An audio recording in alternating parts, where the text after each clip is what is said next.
began with a sound in the woods, low like a growl, but far too deep to be human.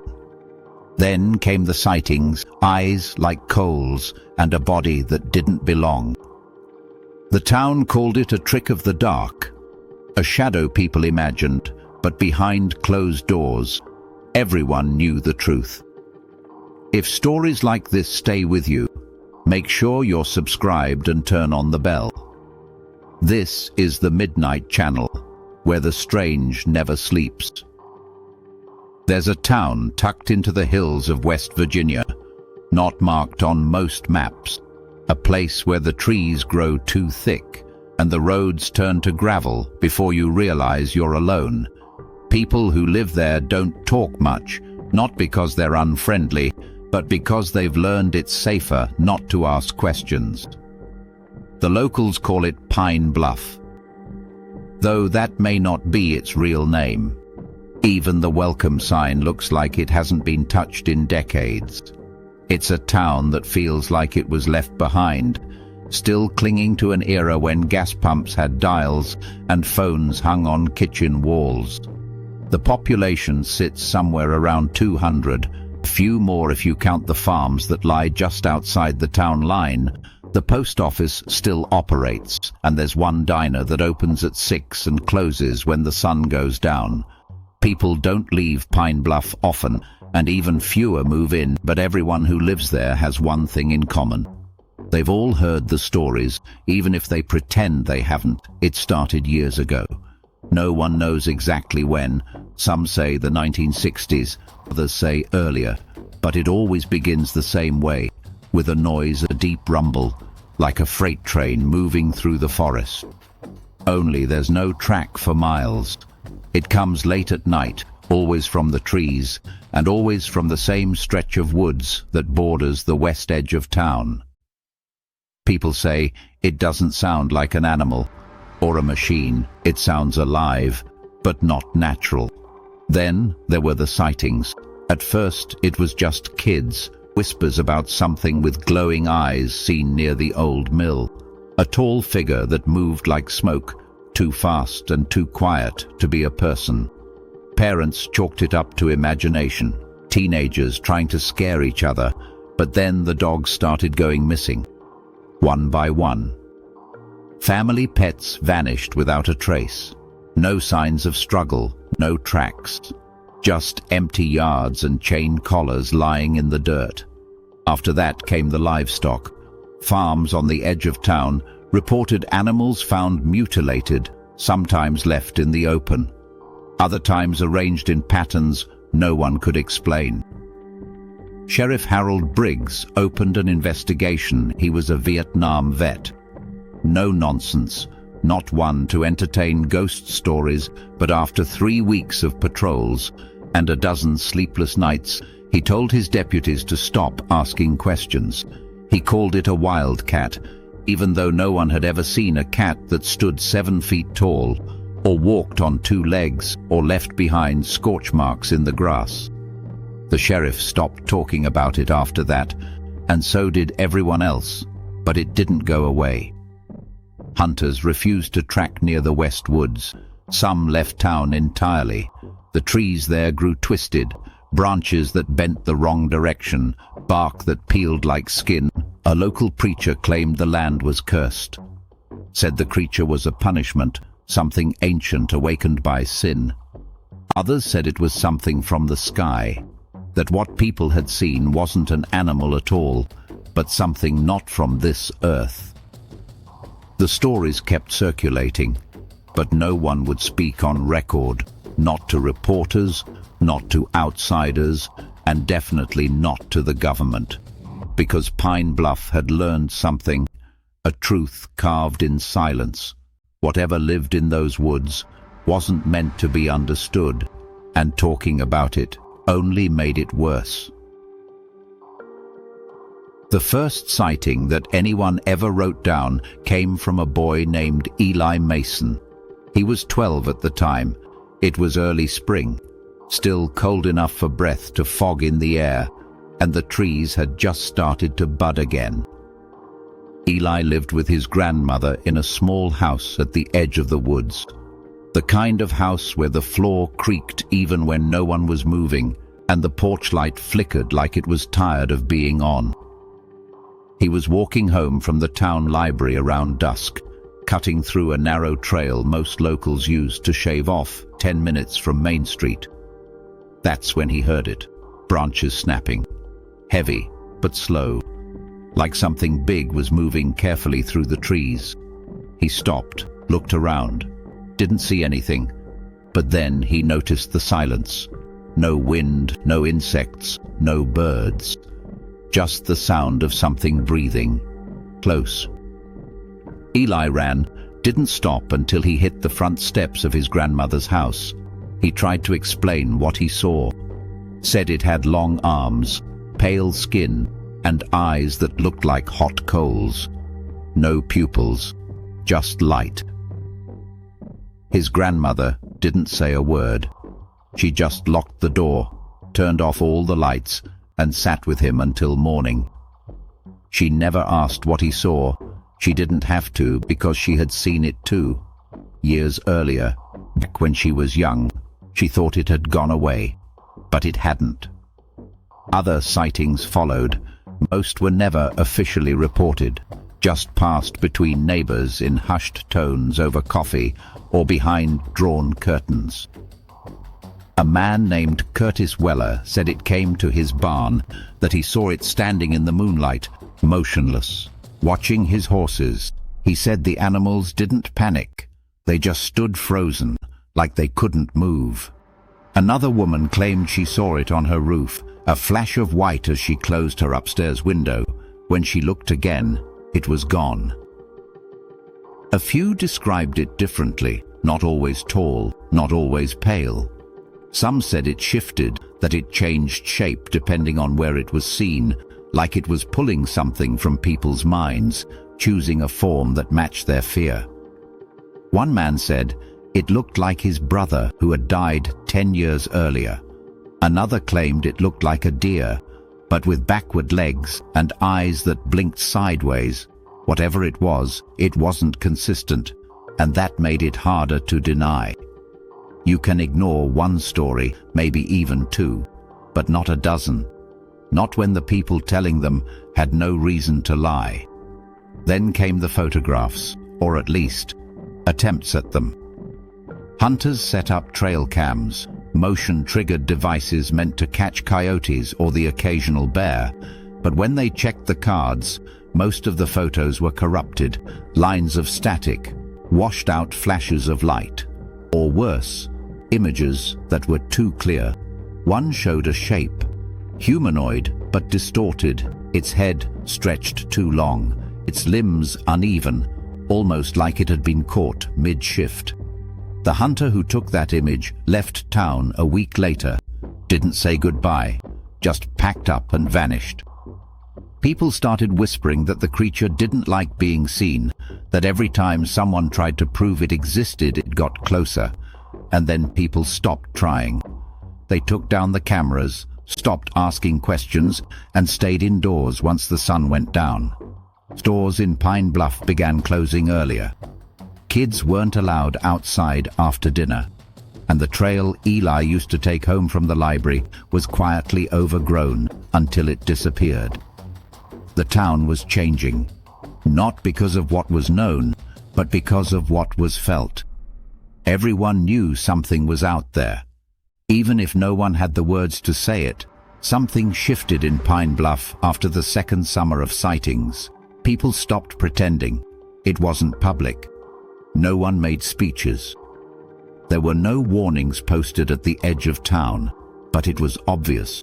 Shades stayed drawn all day.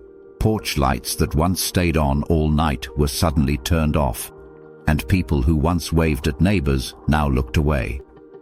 Something was happening behind those doors, a quiet kind of panic, the kind that doesn't scream, but closes in around you like fog. The church held a special sermon one night. The preacher didn't say what it was for, only that everyone should come. The pews were full. The air inside was hot and close. and no one spoke above a whisper. He stood at the pulpit, looked out at his congregation, and then said just one thing: "If you see it, don't follow it." He didn't elaborate, just step down. And the service ended without a word. People filed out like they were leaving a funeral. That same week, 3 families left town, packed their things, loaded their trucks, and drove off before sunrise. No goodbyes, no explanations, just gone. One of them was the Weller family, the man who had seen the creature in his barn. His house sat empty for years, windows boarded up, but never vandalized. Even the local kids didn't go near it. They said it felt wrong, like the house was still listening. Rumors swirled about others who wanted to leave, but couldn't. People who tried to sell their homes but found no buyers, or worse, people who said something was keeping them there. A man named Robert Clay worked maintenance for the town. He was quiet, never married, kept to himself. One morning he walked into the diner and collapsed. Didn't say a word, just fell to the floor, shaking. When he finally spoke, he said it had followed him home, that he saw it watching him through his bedroom window. Even though his room was on the 2nd floor, he was taken to the hospital, kept overnight, and released with no official diagnosis. After that, he stopped speaking altogether. Neighbors said they'd see him on his porch at night, staring into the woods, mouth moving, but no sound. 2 weeks later, he was gone. No note, no sign of struggle. Just an open door and a cup of coffee still warm on the counter. The sheriff called it voluntary disappearance. Said people run off all the time. But no one believed that, not anymore. Because Robert wasn't the first, and he wouldn't be the last. Missing person reports became more frequent, quietly filed away. Never acknowledged in the local paper. People knew better than to ask, because asking made it real. And in Pine Bluff, reality was dangerous.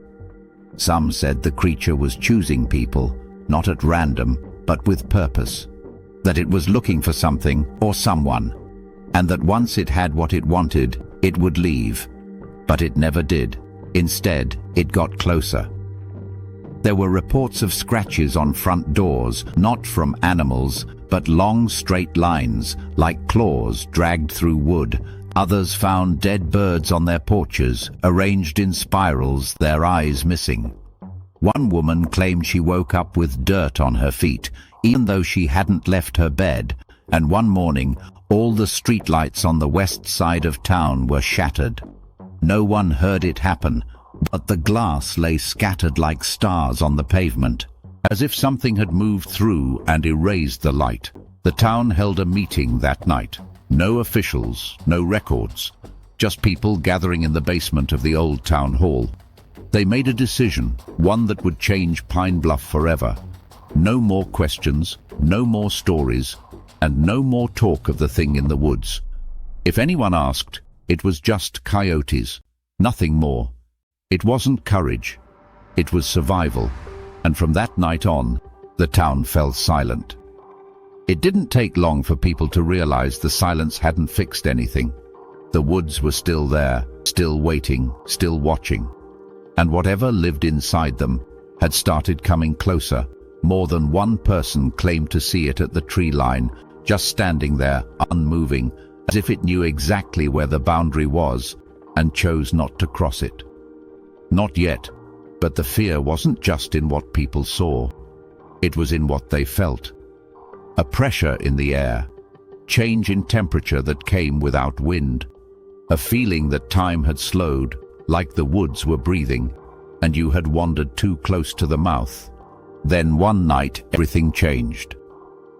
A teenager named Marcus Adley didn't come home. He had been walking his dog along the ridge trail near the West Woods, a path people hadn't used in years, but he had grown tired of being afraid. That's what his sister said later. He thought it was all just a story, a way to keep kids in line. They found his dog the next morning, alive but shaken, curled up on the front porch with dried blood on its paws. None of it the dog's. Marcus was gone. No tracks, no torn clothing, no signs of a struggle. Just gone. The sheriff led a search party. Locals volunteered, and for the first time in months, people entered the woods together. They carried flashlights, radios, and weapons. What they found wasn't Marcus, but something else.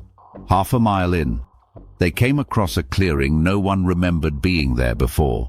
The trees had been bent outward, not cut, bent, as if something had pushed through the forest like a giant hand. In the center of the clearing, they found symbols burned into the earth, not drawn, burned, geometric shapes, some overlapping, others impossible to describe. No one took photos, no one touched them. They left, and no one ever spoke of the clearing again. But the people who were there all left town within the year. One of them, Sarah Pike, sent a letter to her cousin a few months later. It was short, just 3 lines. I saw it. It knows we're watching, and it doesn't care. After Marcus disappeared, the sightings stopped being rare. People saw the creature almost nightly. It never attacked, never spoke, never moved faster than a walk, but it was always closer than before, and people started to notice details they hadn't seen before. Its eyes didn't reflect light, they absorbed it, like looking into holes where color should be. Its skin wasn't pale, it was translucent, as if it was barely there, and some said they could hear a sound whenever it was near, a low frequency, hum, too low to be recorded, but strong enough to make their teeth hurt. A few people began having dreams, all the same, standing in the woods, looking at something just out of view, and hearing a voice that spoke without words. Some described it as a warning, others as a message, but none of them could remember what it said.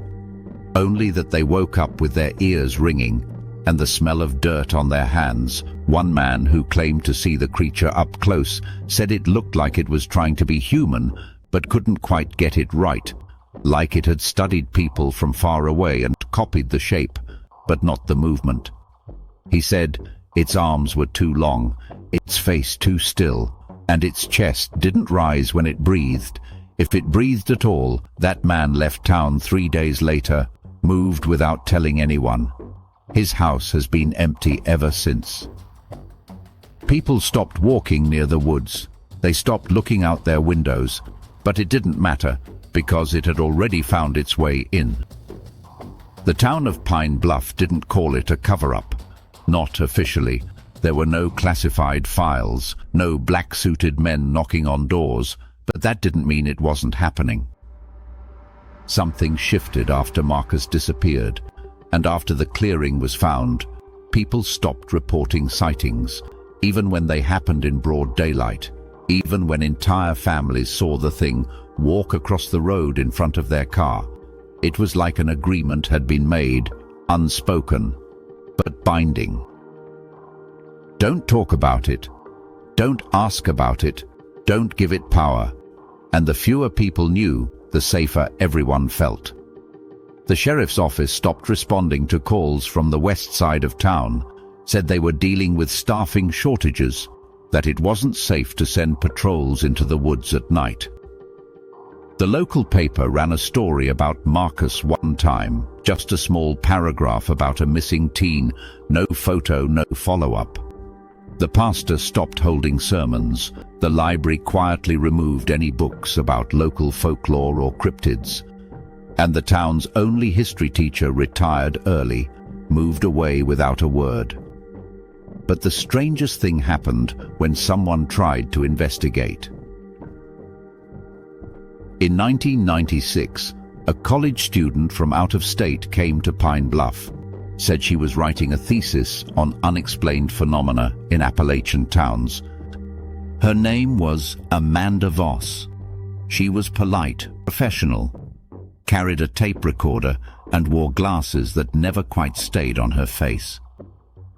She interviewed a few people, asked simple questions, but word got around fast, and doors started closing. She stayed 3 days, then left. Her paper was never published, but fragments of her notes were found online years later, posted anonymously.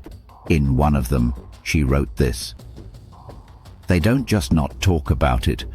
They've forgotten how I asked someone about the thing in the woods, and she looked through me like I wasn't real. I think I dreamed the whole town. Except I have the cassette tapes, and they're blank now." A copy of that note was emailed to a paranormal researcher who tried to follow up, but when he reached out to Amanda's university, they said no one by that name had ever been enrolled. To this day, no one knows where she went or if she was ever there to begin with. After that, people stopped coming to Pine Bluff. The road in was never blocked, but it might as well have been. GPS glitches out once you cross the county line. Cell signals drop, and maps seem to shift the closer you get. Locals say the town hides itself, not through magic, but through memory, that it lets you leave, but only if you forget what you saw. And for those who stay, for those who remember, there's a price. There's an old woman who lives near the old train tracks. People call her Ruth. She doesn't speak much anymore, but when she does, she says the same thing. It's not ours, it never was. We just learned how to live around it. Some believe the creature isn't just from the woods, that the woods themselves are part of it, that it's not a being, but a boundary, a tear in the world, and what we see is just what leaks through. Others think it's a guardian, that it keeps something else from coming through, something worse. But those are just stories, whispers in a town that no longer speaks. What we do know is that Pine Bluff exists, though no one will admit it. And if you ask the right person in the right way, they might tell you. Not everything buried stays dead. Some things wait patient and quiet, until someone asks the wrong question. Today, Pine Bluff is still there. You won't find much about it online. No Wikipedia page, no photos, no forums, just a few passing mentions in old books and a handful of articles that don't lead anywhere. Ask someone from West Virginia about it, and they might pause, tilt their head, like the name means something they forgot on purpose. And maybe they did, because some towns erase their past, not with time, but with silence. No one ever found Marcus. No one ever explained the creature. No one ever figured out what was burned into the clearing. The house where Eli Mason lived is gone now, collapsed in a storm years ago. No one rebuilt it. The trail he walked home from the library has vanished, swallowed by trees that grow too fast and twist in unnatural ways. The church still stands, but the doors are chained shut and the stained glass has turned so dark you can't see through it.